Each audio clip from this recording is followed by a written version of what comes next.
Hello বন্ধুরা, আমি শাক গন্ডেল 7 সেন্স অফ ক্রিকেট ইউটিউব চ্যানেলে আপনাদের সকলকে স্বাগত। আইপিএল 2025-এর ম্যাচ ফিক্সিং মুম্বাই ইন্ডিয়ান্স বনাম লখনৌ সুপার জায়ান্টস অর্থাৎ গতকাল রাতের ম্যাচ নিয়ে আজকে এই ভিডিওতে আলোচনা করব। দেখুন, গতকাল লখনৌ জিতে গেছে। একটা জিনিস তো আমরা বুঝতে পেরে গেছি, গুরুজি কা প্যার গতকাল রাতে পান্ত কো নেহি মিলা। পান্ত আরামসে কালকে ঘুমোতে পেরেছে, কারণ পান্তের ব্যাটিং ফর্ম একেবারেই ভালো যাচ্ছে না। ক্যাপ্টেন হিসেবে সে একটা উইন তার ফ্র্যাঞ্চাইজিকে দিয়েছে। সঞ্জীব গোয়েঙ্কা কালকে রাতের জন্য অন্তত পক্ষে আর ব্যথা পান্তকে দেবে না। পান্ত কালকে একটু আরামে ঘুমিয়েছে। দেখুন, যখন টিম প্রিভিউ এলএসজির করা হয়েছিল আমাদের চ্যানেলের তরফ থেকে, তখন আমরা পরিষ্কার বলেছিলাম যে 30 রান অ্যাকচুয়ালি বেশি করতে হবে এলএসজির ব্যাটসম্যানদেরকে। তার কারণ তাদের বোলার্সরা এত বেশি উইক, এত বেশি ইনএক্সপিরিয়েন্স সেখানে রয়েছে, তাদেরকে এক্সট্রা রান তুলে না রাখলে তারা জিততে পারবেই না। তো সেই জিনিসটা গতকালের ম্যাচে তারা করতে পেরেছে। 180 প্লাস অ্যাকচুয়ালি অ্যাভারেজ ফার্স্ট ইনিংসের স্কোর এই গ্রাউন্ডটাতে ছিল। হালকা উইকেট স্লোয়ার সাইডে ছিল এবং তারা কিন্তু 205-এর দিকে রানটাকে নিয়ে যেতে পেরেছে। মোটামুটি এই 24-25 রান এক্সট্রা আপনারা বলতে পারেন। এবং আফটার কিন্তু আমরা দেখতে পেলাম সেটাই কোথাও একটা কাজে দিল। ওইটুকু রানই কিন্তু কালকে লখনৌ সুপার জায়ান্টসের ইজ্জত বাঁচালো, নাহলে মুম্বাই ইন্ডিয়ান্স কিন্তু ম্যাচ নিয়ে প্রায় চলেই গেছিল।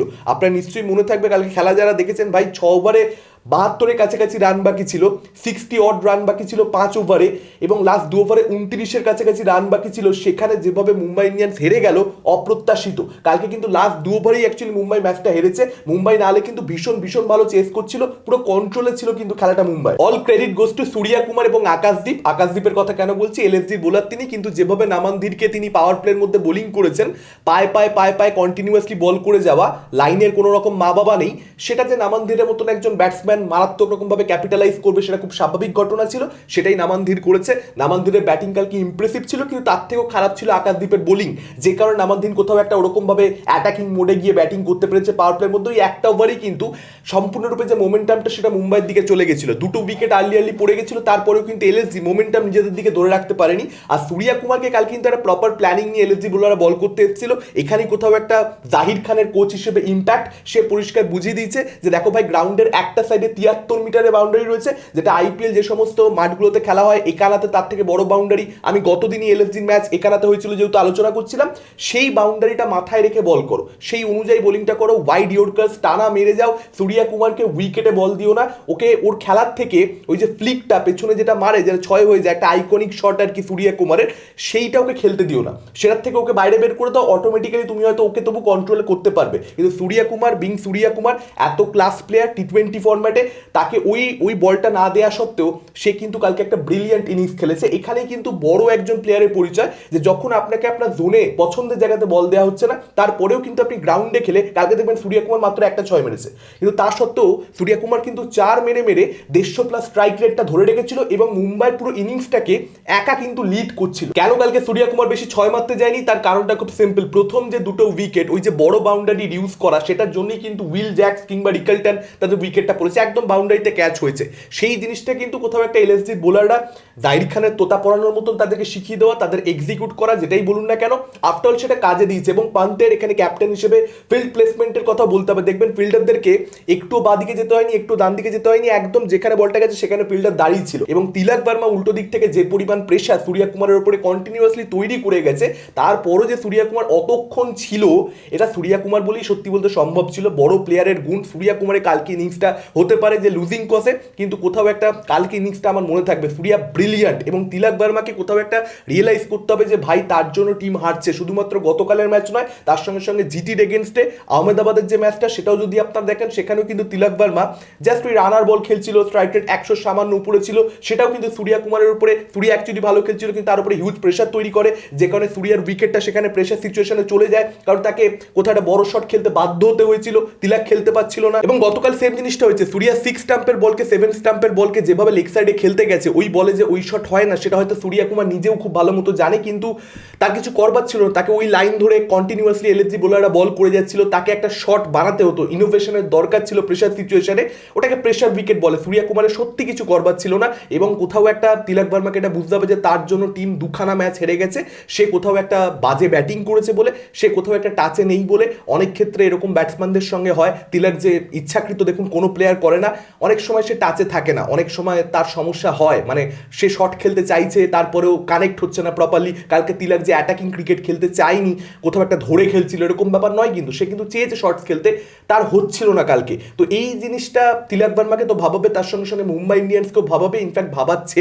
গতকাল আপনারা দেখতে পেয়েছেন তাকে রিটায়ার্ড হার্ট করে দেওয়া হয়েছে, কিছুই কিন্তু তিলক ভার্মার হয়নি, কিন্তু তারা স্যান্টনারকে মিডিলে পাঠাতে চাইছিল, তাদের মনে ছিল যে স্যান্টনার কোথাও একটা তাদের জন্য জব ডান করে দেবে, সেই জিনিসটা হয়নি। এবং হার্দিক অ্যাকচুয়ালি স্যান্টনারের উপরে বসটা দেখায়নি, লাস্ট ওভার দেখবেন হার্দিক কিন্তু সিঙ্গেল নেওয়াটাকে রিজেক্ট করে দিয়েছে, স্যান্টনারকে সে স্ট্রাইক দিতে চাইছিল না, নিজের শেষ কয়েকটা বল খেলতে চাইছিল। তো মুম্বাই ইন্ডিয়ান্সের এখানে কি স্ট্র্যাটেজি ছিল, কি অ্যাপ্রোচ ছিল, সেটাও খুব একটা ক্লিয়ার নয়, কারণ দুটো ডিসিশন কোথাও একটা কন্ট্রাস্টিং, যে স্যান্টনারকে পাঠানো হচ্ছে, এদিকে স্যান্টনারকে স্ট্রাইক দেওয়া হচ্ছে না, তাহলে তুমি স্যান্টনারকে পাঠাচ্ছ কেন? বরং আমার মনে হয় তিলক ভার্মা যে অলরেডি সেটেল ছিল, হ্যাঁ ডেফিনেটলি তাকে একটু খারাপ দেখাচ্ছিল, কিন্তু সে অনেকগুলো বল খেলে ফেলেছিল, পিচের সঙ্গে কোথাও একটা সে স্ট্রাগল করলো, পিচের সঙ্গে সে কোথাও একটা পরিচিত হচ্ছিল, তো লাস্টেও তার সঙ্গে স্টিক করা উচিত ছিল, তার উপরেই ট্রাস্ট করা উচিত ছিল। তিলক ভার্মার উপরে এই যে ট্রাস্টটা শো করলো না মুম্বাই ইন্ডিয়ান্স, এটা কিন্তু হিউজ একটা ইম্প্যাক্ট তিলক ভার্মার মেন্টাল স্পেসে ফেলবে। আর স্যান্টার কিন্তু সেরকম কোনো বিগ হিটার নয়, তিলক ভার্মাকে সরিয়ে পোলার্ডকে পাঠানো হচ্ছে, ব্যাপারটা সেরকম নয়। যদি সেটা হতো তাহলে লজিকটা পরিষ্কার হতো, স্যান্টার ডেফিনেটলি একজন ভালো ব্যাটার, খারাপ ব্যাট করে না, কিন্তু বিগ হিটার নয়, 6 মারবার জন্য নোন কিন্তু সে নয়। হ্যাঁ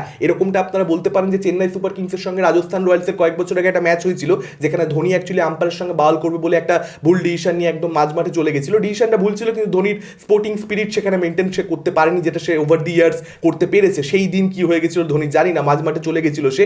সেই ম্যাচটাতে স্যান্টার কিন্তু অ্যাকচুয়ালি 6 মেরে চেন্নাই সুপার কিংসকে জিতে দিয়েছিল আউট অফ নোওয়্যার, সেই ম্যাচটা চেন্নাই ছিলই না, হয়তো সেরকম কিছুর একটা ভাবনা স্যান্টারকে কেন্দ্র করে মুম্বাই ইন্ডিয়ান্সের ছিল, কিন্তু সেক্ষেত্রে আরেকটু আগে নয় কেন, আর 4-5 ওভার আগে সেক্ষেত্রে তিলক ভার্মাকে রিটায়ার্ড হার্ট করিয়ে দিয়ে তুমি হার্দিক পান্ডিয়াকে মিডলে পাঠিয়ে দিতে পারতে, সেক্ষেত্রে সূর্য কুমারের প্রেশার সিচুয়েশনের অভাবে উইকেটটা যেত না, কোথাটা হার্দিক এবং তার সঙ্গে সঙ্গে সূর্য কুমার তারা পার্টনারশিপটা করতে পারতো, সেক্ষেত্রে লাস্ট 4-5 ওভারে যে মাত্র 48 রান হয়েছে শেষ 5 ওভারে, সেটার জায়গাতে তারা ওই 60-62 যেটা বাকি ছিল 5 ওভারে, সেই রানটা তারা তুলে ফেলতে পারতো। প্রেশার সিচুয়েশনে উইকেটটা Surya Kumar at the first place যেত না, আর সূর্য কালকে ক্রিজে থাকলে যে ম্যাচটাকে এন্ড করে আসতো মুম্বাই ইন্ডিয়ান্সের জন্য, এটা জানা গল্প ছিল। তো হার্দিক যে ফিনিশার হিসেবে ইনভিনসিবল নয়, সেটা গতকাল রাতে প্রমাণিত হয়েছে, জিটির ম্যাচে প্রমাণিত হয়েছে। এটা কোথাও একটা ইন্ডিয়ান ক্রিকেটের যারা ফ্যান্স তাদেরকে ভাবাবে, তার কারণ ইন্ডিয়ান টিমেও কিন্তু হার্দিকের এই রোলটাই থাকে, যাও গিয়ে ম্যাচ ফিনিশ করো, তাকেই কিন্তু শেষের দিকে মিডিলে থাকতে হবে। তো হার্দিককে যদি আটকে দেওয়া এত সহজে সম্ভব হয়, কারণ দেখুন শার্দুল, আবেশ, আমি মনে করি না যে এই বোলারদের এগেনস্টে হার্দিক পান্ডিয়া ফিনিশ করতে পারলো না, এটা খুব ভালো একটা ব্যাপার। ডেফিনেটলি আপনারা বলবেন শার্দুল ঠাকুর গতকাল সেকেন্ড লাস্ট ওভারে ভালো বোলিং করেছে, অবশ্যই সে তার প্ল্যানিং প্রপারলি এক্সিকিউট করেছে, কিন্তু যখন প্রপারলি প্ল্যানিং এক্সিকিউট করছে বোলাররা, তখন পিচে শাফেল করে কিভাবে লাইন লেংথ চেঞ্জ করতে বাধ্য করবো বোলারদেরকে, সেটাও কিন্তু ফিনিশার হিসেবে হার্দিক পান্ডিয়াকে করবার কথা ভাবতে হবে। সেটা সে পরিষ্কার বোঝা যাচ্ছে যে করতে পারছে না, কারণ ওয়াইড লাইন ধরে ইয়র্কার দিয়ে যাওয়ার যে বিষয়টা, বোলাররা তো খেলতে এসেছে ভাই, বোলাররা তো ব্যাটসম্যানদেরকে শুধুমাত্র 6-4 দেবে বলে আসেনি, তারা তো তাদের প্ল্যানিং এক্সিকিউট করবে সার্টেন কিছু ডেজে। তখন হার্দিক কি করছে ফিনিশার হিসেবে, তারপরেও কি হার্দিক ম্যাচ জিতে দিতে পারছে, তারপরেও কি বৈতরণী পার করতে পারছে হার্দিক, সেটাই হচ্ছে প্রশ্ন। তাহলে খালি লুজ বল দিলে, একদম গুড লেংথ ধরে লেংথ বল দিলে তখনই হার্দিক মাঠের বাইরে পাঠাবে, কঠিন বলগুলোতে হার্দিক কি করছে, এইটা হার্দিক পান্ডিয়াকেও ভাবাবে। এখন এটাই দেখবার মতন ব্যাপার হবে এলএসজির ফাস্ট বোলাররা, সেটা শার্দুল হোক বা আবেশ হোক, জাহির খান এবং পান্তের যে প্ল্যানিং ছিল, সেই স্ট্র্যাটেজিটাকে তারা কালকে ফলো করেছে, প্রপারলি এক্সিকিউট করেছে, সেটা তারা কতগুলো ম্যাচ করে যেতে পারে। যদি এরকম বোলিং হয় সেক্ষেত্রে এলএসজির চান্সেস থাকবে, আদারওয়াইজ এলএসজির এই বোলিং লাইন আপকে কিন্তু এখনো আমি প্রচন্ড বড় করে যে রেট করছি তা নয়। কালকে মুম্বাই ইন্ডিয়ান্সের ব্যাটিং ব্যর্থতা, সেই জন্যই তারা হেরেছে। এলএসজির অসাধারণ বোলিং, তার জন্য তারা হেরেছে, এটাই মনে করি না। 2 ওভারে 29, ওখান থেকে ম্যাচ আরামসে জেতা উচিত ছিল, বা 2 ওভারে 29-এর জায়গায় বা তৈরি হবে কেন, যেখানে 5 ওভারে 61 বাকি রয়েছে, সূর্য কুমার মিডিলে ছিল। তো কোথাও একটা মুম্বাই ইন্ডিয়ান্সকে তাদের লোয়ার মিডিল অর্ডার নিয়ে ভাবতে হবে, তিলক ভার্মাকে নিয়ে ভাবতে হবে। এবং হ্যাঁ, একজনের প্রশংসা আমি করবো এলএসজির বোলিং লাইন আপে, তিনি হচ্ছেন দিগ্বেশ। দিগ্বেশ বোলারটা যে স্পিডে বল করছে এবং তার যেরকম ভ্যারিয়েশন হাতে রয়েছে, সেটা কোথাও একটা না, রশিদ খান আজ থেকে যদি আপনি 6-7 বছর আগে চলে যান, যেটা রশিদ করতে পারতো, একটা দুর্দান্ত স্পিডে, মানে স্পিনার হিসেবে অনেকটা বেশি স্পিড এবং সেখানে নানান রকমের ভ্যারিয়েশন, সেটা ব্যাটসম্যানদেরকে রিয়েলি ট্রাভেল করতো। সেই জিনিসটা দিগ্বেশের ক্ষেত্রে দেখতে পাওয়া যাচ্ছে, যে স্পিডের সঙ্গে সে বল করছে এবং তার হাতে যত ধরনের ভ্যারিয়েশন রয়েছে, এটা না কোথাও একটা টাফ হয়ে যাচ্ছে ব্যাটসম্যানদের জন্য, কারণ সে খুব বড় টার্নার যে তা নয়, সে যে খুব স্পিন করে বল তা নয়, কিন্তু দিগ্বেশের একটা ডিসিপ্লিন রয়েছে, প্রপার লাইন লেংথ ধরে 4 ওভার করে যেতে পারে। বাহাতি ব্যাটসম্যানকে ডানাতি ব্যাটসম্যানকে অনেক ক্ষেত্রে কিন্তু এরকম হয় যে কিছু বোলার ডানাতি ব্যাটসম্যানকে ভালো বল করে বাহাতিকে করতে পারে না, বা বাহাতিকে ভালো করে ডানাতিকে করতে পারে না। দিগ্বেশের ক্ষেত্রে কিন্তু সেরকম কোনো কিছু নেই, এবং দিগ্বেশ এখনো ফ্রেশ, এখনো নতুন, যে কারণে তাকে রিড করা ব্যাটসম্যানদের পক্ষে এই সিজনে চাপ হচ্ছে। এবার কতদিন দিগ্বেশ সেটা কন্টিনিউ করতে পারে এটা দেখবার মতন ব্যাপার হবে। এখন অব্দি প্লেয়ারটা স্পিরিট রয়েছে। হ্যাঁ, আপনি কিছু সার্টেন তার কাজকর্ম দেখে বলতে পারেন যেটা করার দরকার ছিল না, এই যে চেক সাইন করে দিচ্ছে, এটা দরকার আছে কি নেই সেটা একটা ডিবেটেবল ব্যাপার, কিন্তু হ্যাঁ প্লেয়ারটা স্পিরিট রয়েছে, যাদের স্পিরিট রয়েছে তাদেরকে আমার পছন্দ। আমি একদম শুরুতেই বললাম স্লোয়ার সাইডে উইকেটটা ছিল, তারপরেও পাওয়ার প্লেটাকে এলএসজি ব্যাটিং এর সময় মিচেল মার্শ যেভাবে ইউজ করেছে, মানে মার্করামকে গতকাল পাওয়ার প্লেতে সেভাবে চান্সই সে পায়নি, সেভাবে তাকে ব্যাটই করতে হয়নি, বোধহয় 7-8 রান তার হয়েছিল, এবং সেই সময় মিচেল মার্শ জাস্ট তার ইনিংসটা মানে খেলে দিয়ে বেরিয়ে গেছে। তো সেটাই কিন্তু অ্যাকচুয়ালি দুটো ইনিংসের মধ্যে অনেকটা বড় পার্থক্য তৈরি করে দিয়েছে। মিচেল মার্শের ওই ঝোড়ো ব্যাটিং একদম শুরুতেই, সেটাই কিন্তু মোমেন্টামটা এলএসজির দিকে একদম শুরু থেকে নিয়ে চলে গেছিল। 200+ করে আমি শুরুতেই বললাম যে 25-30 রান যে কোথাও একটা এক্সট্রা করতে পেরেছে এলএসজির ব্যাটাররা, সেটার কারণ কিন্তু মিচেল মার্শ এবং ডেভিড মিলারের প্রশংসা করতে আমি বারবার বলেছিলাম। এলএসজির এই ব্যাটিং লাইন আপে ডেভিড মিলার খুব ইম্পর্টেন্ট প্লেয়ার হতে চলেছে। কালকে কিন্তু সে লাস্টে সে যে ছোট্ট নকটা খেলেছে, ছোট্ট ক্যামিওটা, সেটাই কিন্তু কোথাও একটা 25-30 রান এক্সট্রা তুলতে বাধ্য করেছে। মার্করামের ব্যাটিংটা কোথাও একটা এলএসজিকে বিশ্বাস দেবে, বিশেষ করে এই ধরনের উইকেটে কাউকে না একটা অ্যাঙ্কার রোলটা প্লে করতে হয়, তাকে কেন্দ্র করে বাকিরা রান মারবে, বাকিরা বড় হিট লাগানোর চেষ্টা করবে।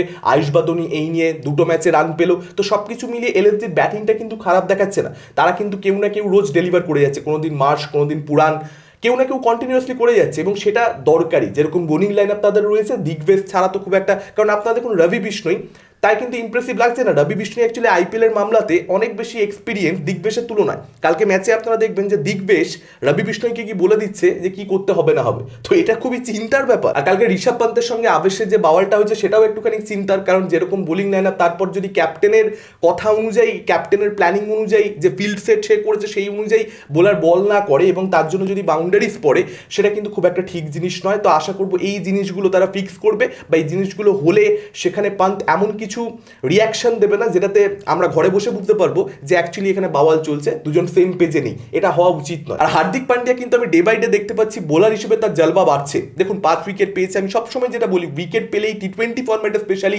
ভালো বোলিং করেছে না ধরে নেওয়ার কোনো কারণ নেই, কিন্তু যদি আপনারা তার 4 ওভার দেখেন, যেভাবে সে ভ্যারিয়েশন এনেছে, মানে স্লোয়ার বাউন্সার দিচ্ছে, তার সঙ্গে সঙ্গে হার্ড লেংথে বল করছে, প্রপার স্পিডে, যেটা হার্দিক ম্যাক্সিমাম করতে পারে। তো এই যে ভ্যারিয়েশনটা স্পিডের মধ্যে বা লাইনের মধ্যে, লেংথের মধ্যে, সেগুলোই কিন্তু আসল ট্রিকটা করে দেয়। মানে কোথাও একটা আপনাকে টি20 ক্রিকেটে আনপ্রেডিক্টেবল থাকতেই হবে। ব্যাটসম্যান যদি বুঝতে পারে যে পরের বলটা আপনি কোথায় দিতে চলেছেন, টি20 ক্রিকেটে এখন যা ভাই মাঠের সিচুয়েশন, এখন যা ভাই পিচের সিচুয়েশন, যেরকম পিচ অফার করা হয় ব্যাটসম্যানদের জন্য, মানে ম্যাক্সিমাম পিচে আপনি দেখুন ব্যাটিং ফ্রেন্ডলি। এই যে ম্যাচটা বলা হচ্ছে, এখানাতে স্লোয়ার সাইডে ছিল হালকা উইকেট, এই স্লোয়ার সাইড আর ছোটবেলায় আমরা স্লো পিচ বলতে যেটা বুঝতাম, দুটো জিনিস এক নয়।